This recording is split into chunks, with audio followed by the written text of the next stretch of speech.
Assalamualaikum warahmatullahi wabarakatuh. Alhamdulillah. Alhamdulillahilladzi hadana lihada wa ma kunna linahtadiya laula an hadana Allah. Ashhadu an la ilaha illallah wahdahu la syarika lah wa ashhadu anna Muhammadan abduhu wa rasuluh alladzi la nabiyya wa la rasula ba'dah. Allahumma salli wa sallim ala nabiyyina wa habibina wa maulana Muhammadin wa ala alihi wa ashabihi wa man sara ala nahjih ila yaumiddin. Qala ta'ala ya ayyuhalladzina amanu ittaqullaha haqqa tuqatih wa la tamutunna illa wa antum muslimun.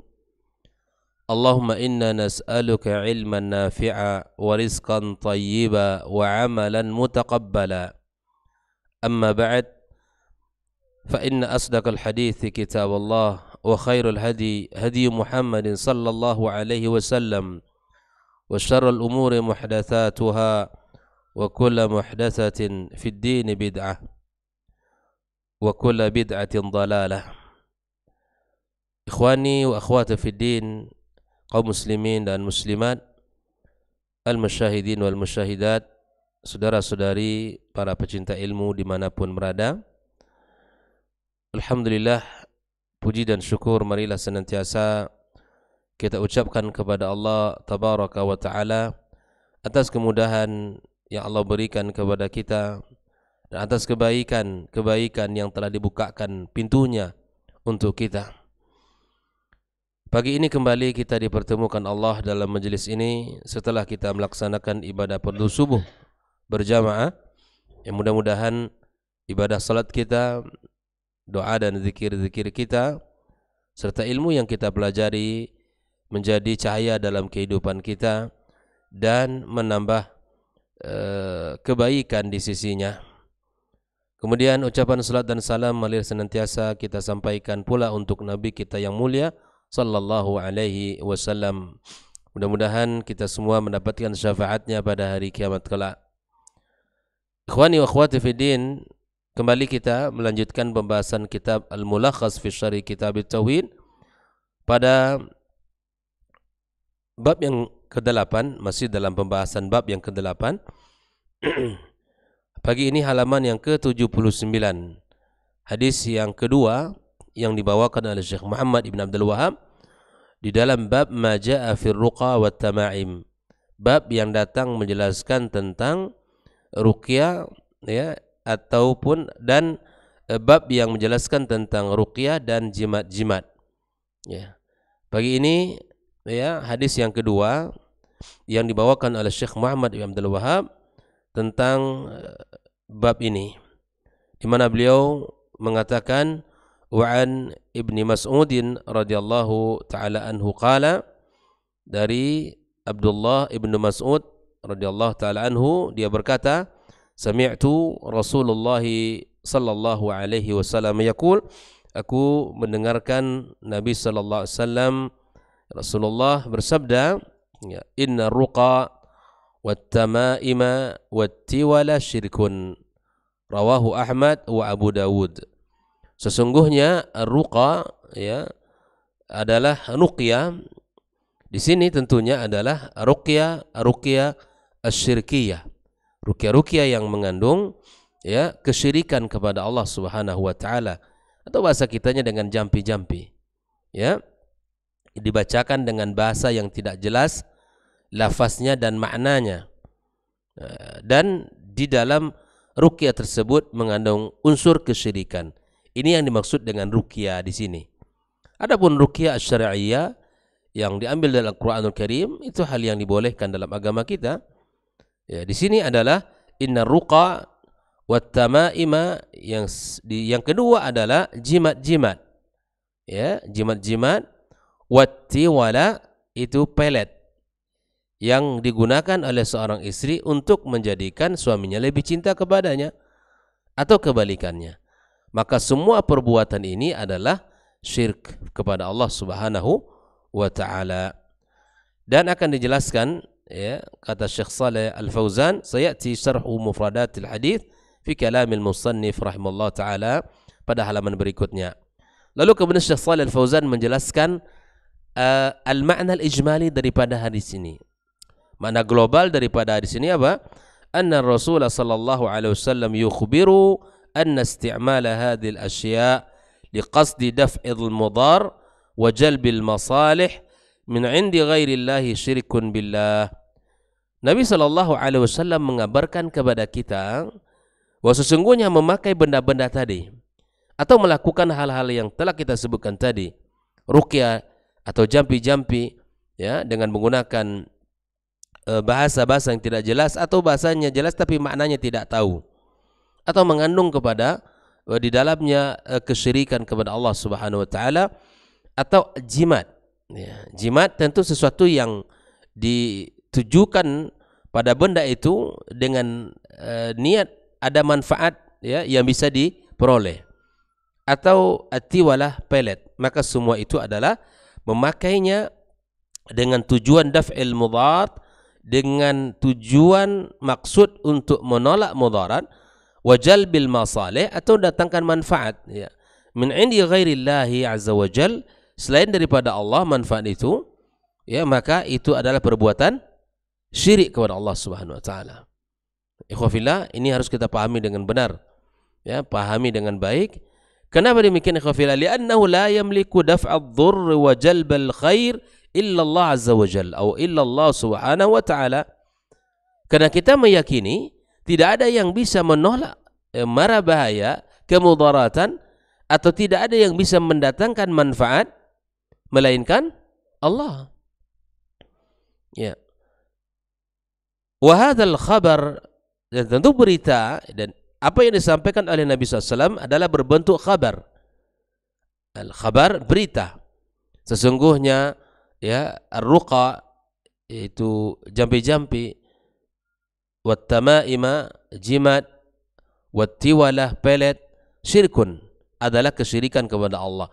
Ini beritanya atau hadisnya berupa khabar. Ya. Lakin maknahu an-nahi an hadzal fi'il. Walaupun bentuk berita yang sampai kepada kita adalah khabar, hadis yang sampai ini adalah berupa khabar, namun maknanya adalah an-nahi, larangan. Ada yang disampaikan itu berupa berita, tapi makna daripada apa yang disampaikan adalah larangan. Inilah yang salah satu contohnya yang bermakna larangan itu. Ya. Munasabatul hadits lil bab. Bagaimana ketersesuaian hadis ini pada bab apa? Ma jaa fi ruqa wa tamaim. Anna fihi, ya, bayana anna isti'mal hadhihi al-ashya' al-madhkura syirkun yukhillu bihi at-tauhid, yukhillu bit-tauhid.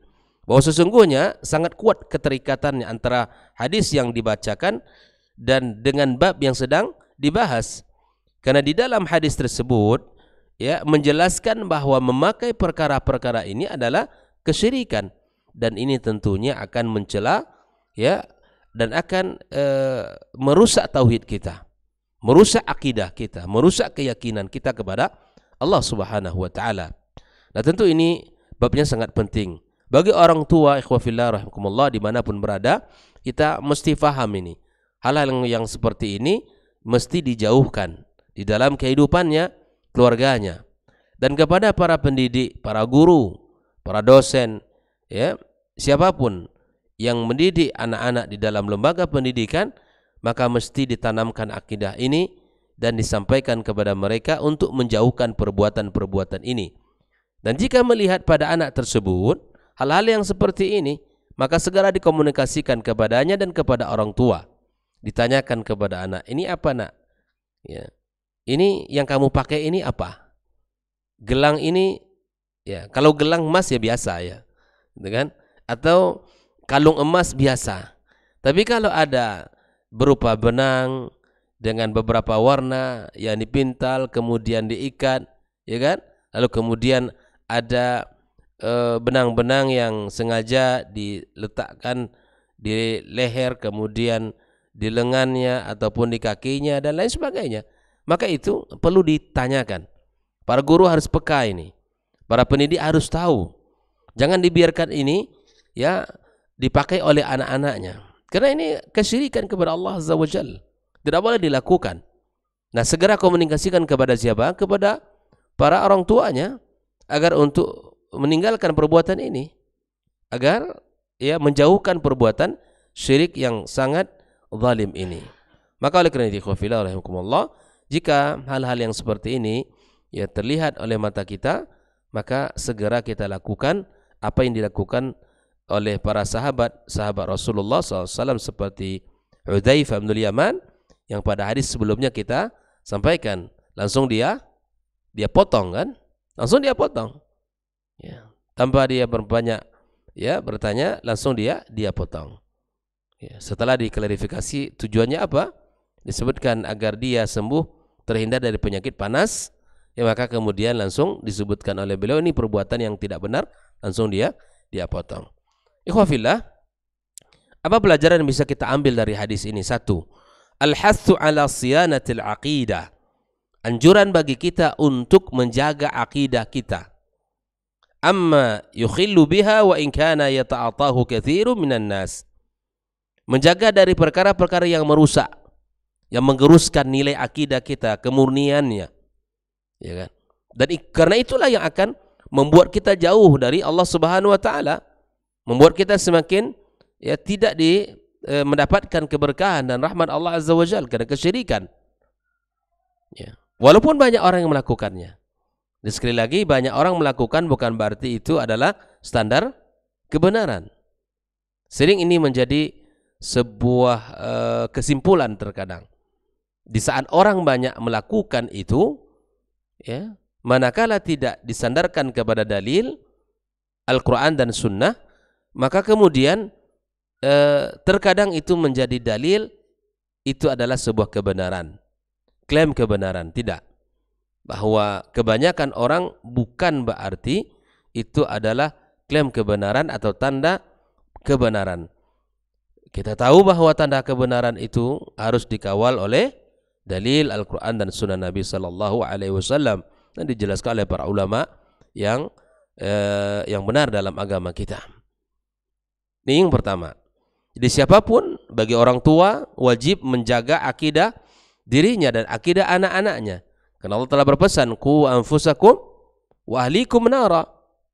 Jaga dirinya dan keluarganya, keturunannya, anak-anaknya dari neraka Allah Azza wa Jalla. Menjaga diri dan keluarga dari neraka Allah diantaranya dengan cara menjaga akidahnya, menjaga keyakinannya. Kun ya ibadallah mukhlisin, jadilah hamba Allah yang ikhlas dalam ibadah kepada Allah. Jangan mencampur adukkan antara yang syirik dengan yang tauhid, enggak boleh. Kepada para guru juga demikian, para pendidik. Ya, ini harus menjadi sebuah kerjasama yang harus terjalin dengan bagus antara rumah dengan sekolah. Ya, itu nilai pendidikan itu, karena sesungguhnya pendidikan itu bertujuannya untuk menyelamatkan orang dari kesesatan. Kalau guru membiarkan perbuatan ini dan itu nampak sama dia di depan matanya, berarti Anda bukan seorang pendidik. Atau Anda bukan orang yang ahli dalam, yang tidak pantas untuk mendidik, karena membiarkan kesesatan di depan matanya. Ya, karena membiarkan kesesatan di depan matanya. Maka oleh karenanya, tugas utama seorang pendidik adalah mendidik anak-anak kita agar dekat dengan Allah dan jauh dari penyimpangan-penyimpangan, agar murni akidah dan tauhidnya, jauh dari kesyirikan. Nah, begitupun orang tua di rumah harus belajar agama yang benar dan mempelajari akidah yang benar, kemudian mendidik anak-anaknya dengan pendidikan yang benar. Bukankah di antara bagian dari doa Nabi Ibrahim alaihissalam yang sering kita sampaikan dan sering kita ulang-ulang, di antara hal yang dia takutkan oleh beliau adalah kesyirikan kepada Allah Azza wa Jalla, sehingga Nabi Ibrahim berkata, Rabbi wa najjini. Di antara doanya Nabi Ibrahim alaihissalam di dalam permintaannya kepada Allah Subhanahu wa taala, ya, di mana dia meminta kepada Allah Azza wa Jalla agar dia diselamatkan dirinya dan keluarganya, keturunannya dari menyembah berhala, ya. Di dalam doanya itu, setelah dia minta kepada Allah Subhanahu wa taala, Rabbi ij'al hadza baladan abina ya wajnubni wa baniya an na'budal asnam. Meminta negeri kota Mekah ini aman, yang di mana Hajar dan Ismail di sana tinggal, ya. Maka kemudian setelah itu meminta kepada Allah Azza wa Jalla agar Allah jauhkan dia dan keturunannya dari menyembah berhala. Ini adalah sebuah permintaan yang sangat penting untuk kita minta kepada Allah Subhanahu wa taala. Yang kedua, ikhwafillah, tahrimu isti'mali hadhil asya' al-madhkuratu fi. Haram memakai perkara-perkara yang telah disebutkan tadi. Yang pertama apa? Ya, meminta, ya, jampi-jampi, meruqyah syirkiyah, ya, menjampi-jampi atau memakai jimat-jimat. Ini para orang tua, ya, para kakek, para nenek gitu kan, para mahasiswa-mahasiswi, ya, jauhkan perkara jimat-jimat ini, ya kan, jauhkan dalam kehidupannya.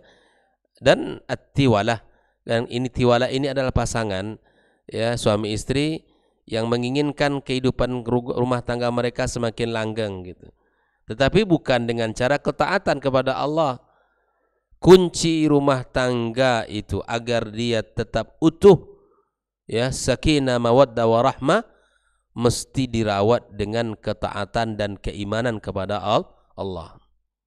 Kalau ingin rumah tangganya menjadi rumah tangga yang diberkahi oleh Allah Azza wa Jalla, maka hal yang pertama untuk dilakukan adalah menjaga syariat Allah Subhanahu wa taala, menegakkan perintah-perintah Allah, bertakwa kepada Allah Azza wa Jalla.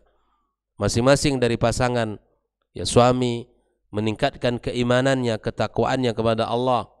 Istri pun demikian, menjaga dirinya, menghormati suaminya, kemudian menjaga agama Allah dengan menjalankan salat, ya, menjalankan perintah-perintah Allah Subhanahu wa ta'ala. Inilah yang akan bisa menjadikan rumah tangganya rumah tangga yang barakah, rumah tangga yang sakinah mawaddah warahmah.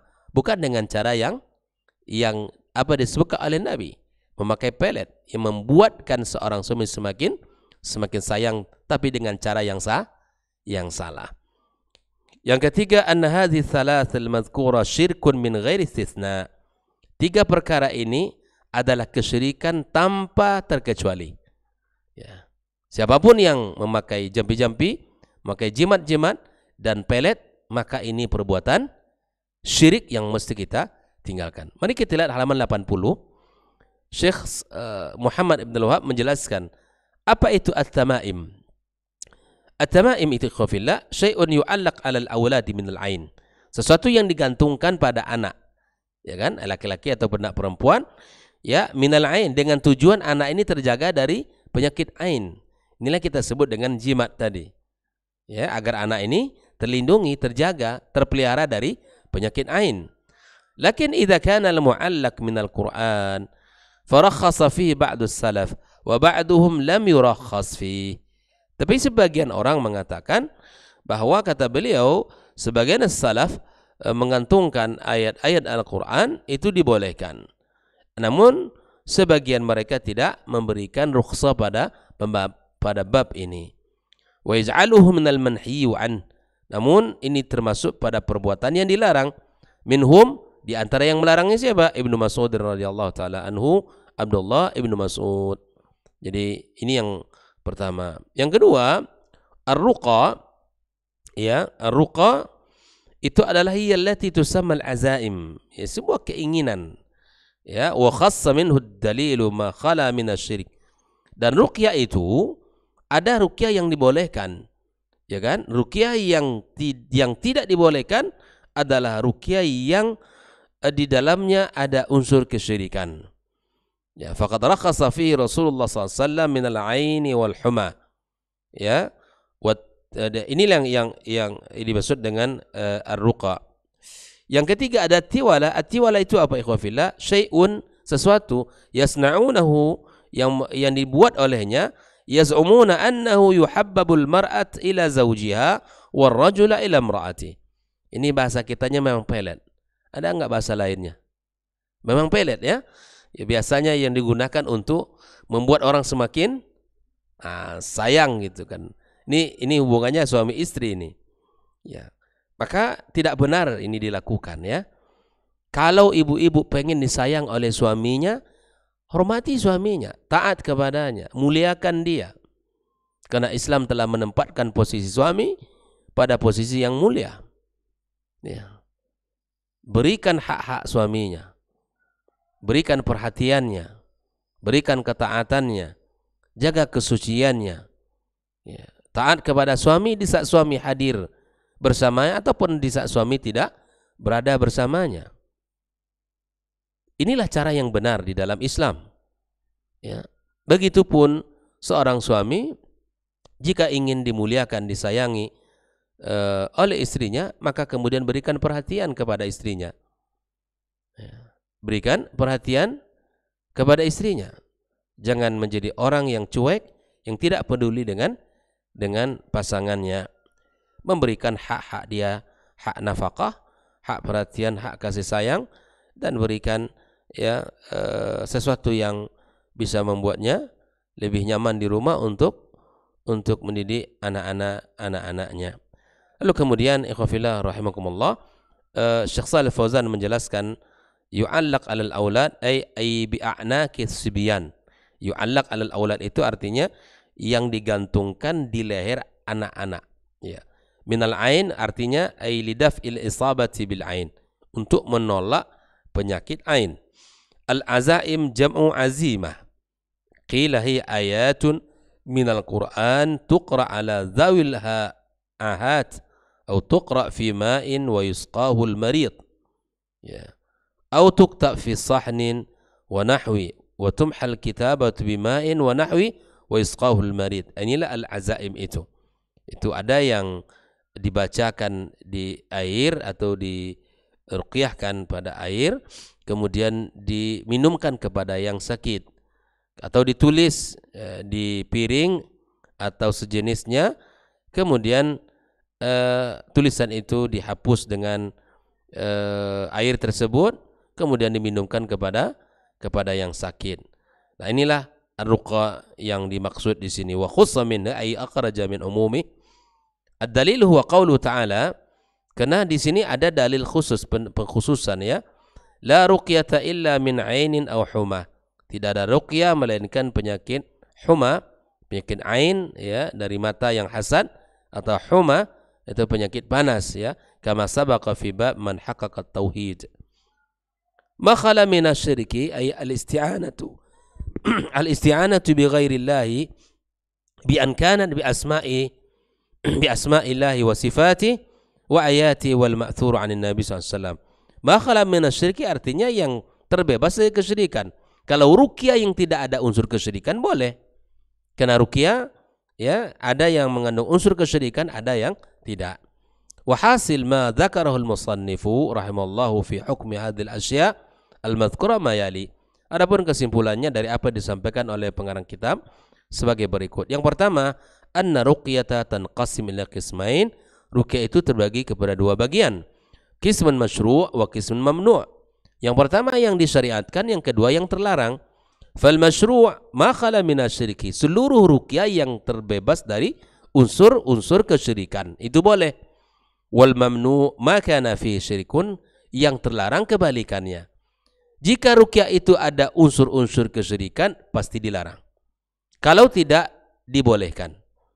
Maka ini yang pertama. Yang kedua, ikhwafillah, anna tama'ima tanqasimu ila qismain. Begitupun begitupun jimat-jimat terbagi kepada dua. Qismun mamnu'un bil ijma'. Bagian yang pertama yang terlarang secara ijma'. Apa yang dimaksud yang terlarang secara ijma'? Makana yashtamil ala syirik.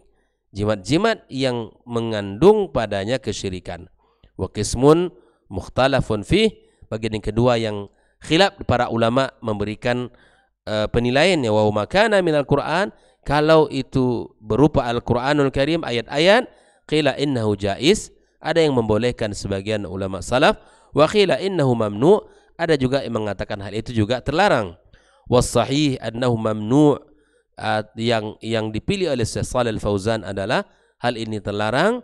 Kenapa? Sadduz dzari'ah atau saddan lidzari'ah wasyanatan lil Qur'an. Yang pertama, menutup jalan-jalan syariat dari penyimpangan-penyimpangan. Yang kedua adalah menjaga Al-Quran. Karena Al-Quran diturunkan bukan untuk dibuatkan jimat-jimat, gitu kan? Al-Quran diturunkan Allah untuk dibaca, ditadaburi, dipelajari, diamalkan.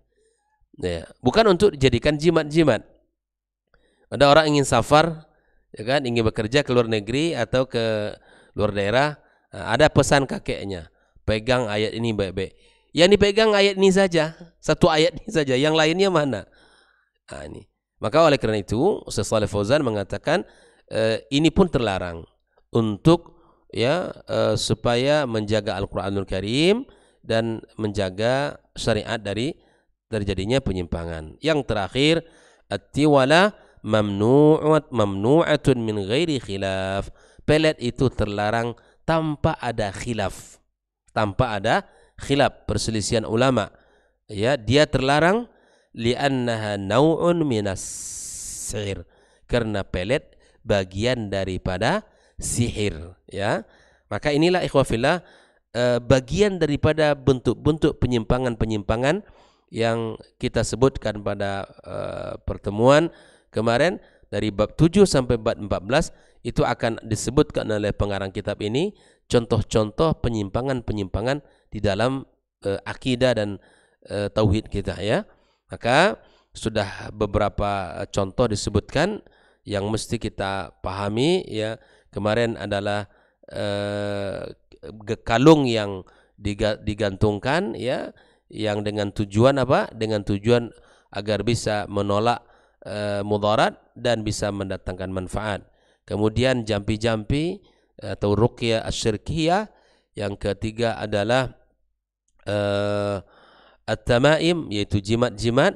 Yang keempat adalah at-tiwala, yaitu pelet yang digunakan untuk kedua pasangan suami istri. Dan ini adalah bab yang ke-8, dan insyaallah kita akan memasuki bab yang baru, ya. Dan masih tersisa satu hadis lagi dari bab ke-8 ini, insyaallah akan kita selesaikan pada pertemuan besok insyaallah ta'ala. Dan semoga Allah mudahkan kita bersama untuk selalu belajar dan menuntut ilmu. Nah, setelah itu kita akan memasuki bab yang berikutnya, di mana bagian yang sangat penting juga itu man tabarraka bisyajaratin aw hajarin wa nahwihima. Bab bagaimana hukum orang bertabaruk dengan pohon dan batu dan sejenisnya. Inilah bagian yang ke-9 insyaallah akan kita pelajari. Wa sallallahu ala nabiyyina Muhammadin wa ala alihi wa sahbihi ajma'in. Wa subhanakallahumma bihamdik asyhadu an la ilaha illa anta astaghfiruka wa atubu ilaik. Wassalamualaikum warahmatullahi wabarakatuh.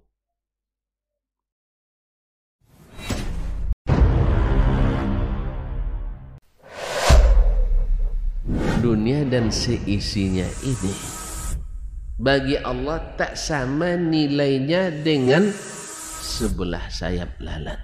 Barang siapa yang beramal untuk akhiratnya, Allah akan cukupkan baginya urusan dunia. Sayati zamanun 'alan nasi as-sabiru fihim qalqabit al-jamarah. Akan ada satu masa di akhir zaman yang berpegang teguh dengan agamanya seperti orang yang sedang memegang bara